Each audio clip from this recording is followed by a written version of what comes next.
नमस्कार दोस्तों, मैं हूं विवेक श्रीवास्तव और आप सभी का आपके अपने channel the only book tuber में स्वागत करता हूं। दोस्तों, आज हम बात करेंगे कलम की सिपाही मुंशी प्रेमचंद जी के एक बेहतरीन उपन्यास के बारे में जिसका नाम है प्रतिज्ञा।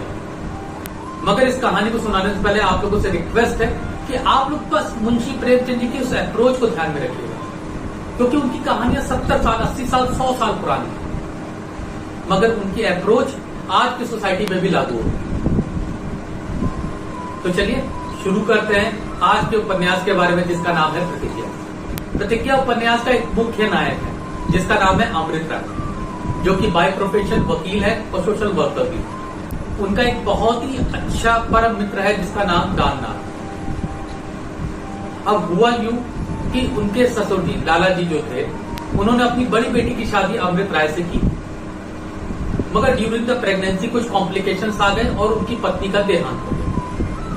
वो अपनी पत्नी देहांत से इतना टूट चुके थे कि अंदर ही अंदर पूरे खाली हो चुके थे। तो वो 2 साल के लिए किसी यात्रा पे निकल गए। अच्छा, जब वो यात्रा से लौट के आते हैं तो पता चलता है कि जो लाला जी यानी उनके जो ससुर है, फादर इन लॉ, उनकी एक छोटी बेटी थी जिसका नाम प्रेमा है। वो भी अब शादी योग्य हो गई थी और अमृत राय से उसकी बातचीत भी होती रहती। तो लाला जी और उनकी पत्नी ने सोचा क्यों ना उस छोटी बेटी की भी शादी अमृत राय से ही कर दी जाए, क्योंकि अच्छा भरा पूरा परिवार है और अमृत राय भी बहुत ही सज्जन और अच्छे नेक इंसान है। मगर कहानी कुछ यूं बनती है कि जो उनके अपने परम मित्र थे यानी दाननाथ, वो अंतर्मन से प्रेमा को बहुत प्रेम करते हैं। अच्छा, खैर कहानी आगे बढ़ती है। ये दोनों एक व्याख्यान में जाते हैं, पंडित जी के व्याख्यान में जाते हैं, और उस व्याख्यान से अमृत राय इतना ज्यादा प्रभावित हो जाते हैं, इतना ज्यादा प्रभावित हो जाते हैं कि वो विधवा उद्धार की पूरी जिम्मेदारी ले लेते हैं और ये प्रतिज्ञा करते हैं कि अगर भविष्य में शादी करेंगे तो सिर्फ एक विधवा से। अब आप खुद सोचिए ये कहानी कब लिखी गई थी और आज की सोसाइटी, आज के वक्त में भी ये चीज इम्प्लीमेंट होना कितना मुश्किल है। मगर मुंशी प्रेमचंद की जो अप्रोच थी वो 100 साल बाद की थी, यानी आज। अब अमृत राय जी ने तो प्रतिज्ञा ले ली कि अगर भविष्य में जब भी शादी करेंगे तो वो किसी विधवा से करेंगे। ये बात सुनकर के लाला जी यानी जो उनके ससुर थे, फादर इन लॉ, वो काफी नाराज हुए, काफी मान मनौती भी हुई, लेकिन वो प्रतिज्ञा ऑलरेडी ले चुके थे। और उनको इस बात का विश्वास था कि जब ये बात प्रेमा को पता चलेगी तो वो भी उनकी भावनाओं को समझेगी। लाला जी के लाख मनाने के बावजूद भी जब अमृत राय नहीं माने, जब उन्हें पूरी तरीके से लग गया कि अमृत राय अब किसी भी सूरत में नहीं मानेंगे, तो उन्होंने दाननाथ के प्रेम विवाह के प्रस्ताव को स्वीकार करते हुए उन्होंने अपनी बेटी प्रेमा की शादी दाननाथ से तय कर दी। अब दाननाथ तो परम मित्र थे अमृत राय के, वो इस शादी को करने से थोड़ा सा हिचकिचा रहे थे, लेकिन अमृत राय ने उनके इस संदेह को मिटा दिया। उन्होंने साफ बोल दिया कि तुम शादी करना चाहते हो तो कर लो, मुझे किसी तरीके से कोई भी आपत्ति नहीं है, मैं जब भी शादी करूंगा तो किसी विधवा से ही करूंगा। और उनके पास जितनी भी संपत्ति थी उसे बेच करके उन्होंने विधवा उद्धार के लिए एक वनिता भवन का निर्माण कराया। और इस कहानी में एक परिवार की एंट्री अब होती है। प्रेमा की एक बहुत ही अच्छी सहेली थी जिसका नाम था पूर्णा। वो लाला जी के घर के पास ही अपने पति के साथ रहती थी जिनका नाम था बसंत राय। बसंत राय जी होली वाले दिन गंगा स्नान के लिए गए, मगर किसी कारणवश वो लौट नहीं पाए, यानी उनका देहांत हो गया। अब पूर्णा उस घर में बिल्कुल अकेली हो गई। लाला जी को काफी तरस आ रहा था, तो उन्होंने सोचा क्यों ना उस पूर्णा को उस घर से निकाल के अपने घर में ही शिफ्ट कर दें। तो उन्होंने अपने बेटे यानी कमलनाथ को उसके घर भेजा। अब ये कमलनाथ जो व्यक्ति है, ये है इस कहानी का विलन, यानी कि लंपट टाइप का आदमी था जो औरतों को कुछ भी नहीं समझता।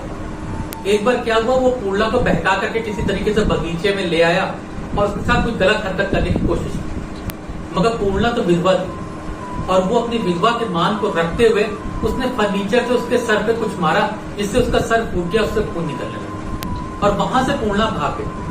अच्छा, इधर कहानी को थोड़ा सा पीछे लेके चलते हैं। इधर लाला जी ने अपनी बेटी प्रेमा की शादी दाननाथ से करा। अब कमलनाथ दाननाथ का रिश्तेदार भी हो गया और उससे दोस्ती भी हो गई, और वो दाननाथ को भड़काने भी लगा कि प्रेमा का संबंध अभी भी अमृत राय जी से चल रहा है और वो छुपे चोरी उनसे मिलती है, उनसे बात करती।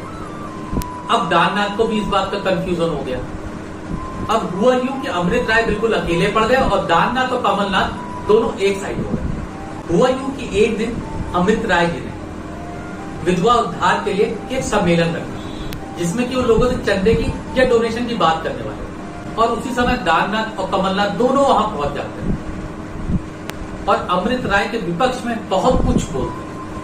मगर ऐन वक्त पे दाननाथ की पत्नी यानी प्रेमा वहां पे मौजूद होती है, तो वो सारे कंफ्यूजन को वहां पे दूर करती है और आगे चल करके अमृत राय जी को वहां से डोनेशन चंदा भी लोगों से मिल जाता है।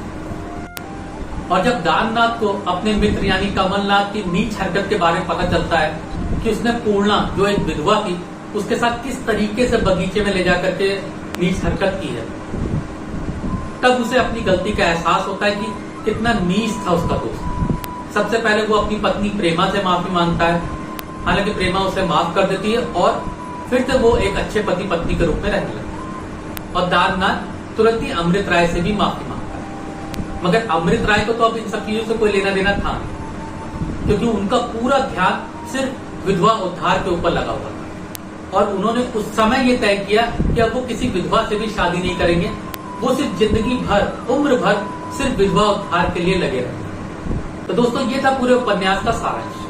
दोस्तों मैं बस इतना कहना चाहता हूँ कि आज की सोसाइटी में भी, आज के वक्त में भी अगर किसी इंसान की पत्नी का देहांत हो जाता है, अगर वो दूसरी शादी करना चाहता है तो बड़ी आसानी से उसकी शादी हो जाती है। मगर आज एक विधवा अगर शादी करना चाहती है तो उसे किन किन विपत्तियों का सामना करना पड़ता है, किस किस प्रॉब्लम को फेस करना पड़ता है, ये आप और हम सब बहुत अच्छी तरीके से जानते हैं। दोस्तों अगर मैं पर्सनल लेवल में बात करूं तो इस कहानी में मुझे सब कुछ महसूस हुआ, क्योंकि इस कहानी में ड्रामा था, इस कहानी में एक्शन था। लाला जी जो कि ऑलरेडी कितने खुले विचारों के थे। दोस्तों आज की डेट में लव मैरिज को एक्सेप्टेंस नहीं मिल पाती है, और लाला जी उस वक्त इतने खुले विचारों के थे, उन्होंने अपनी बेटी प्रेमा का विवाह दाननाथ से करा दिया। और दोस्तों अगर आपको ये कहानी पसंद आई हो, मेरे एफर्ट्स पसंद आए हो, तो तुरंत इस चैनल को सब्सक्राइब कर लीजिएगा और बेल आइकन को भी प्रेस कर दीजिएगा।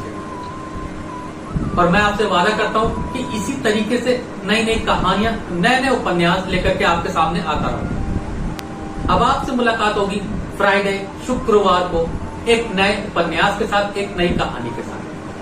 तब तक के लिए आप खुश रहें, सुरक्षित रहें, स्वस्थ रहें।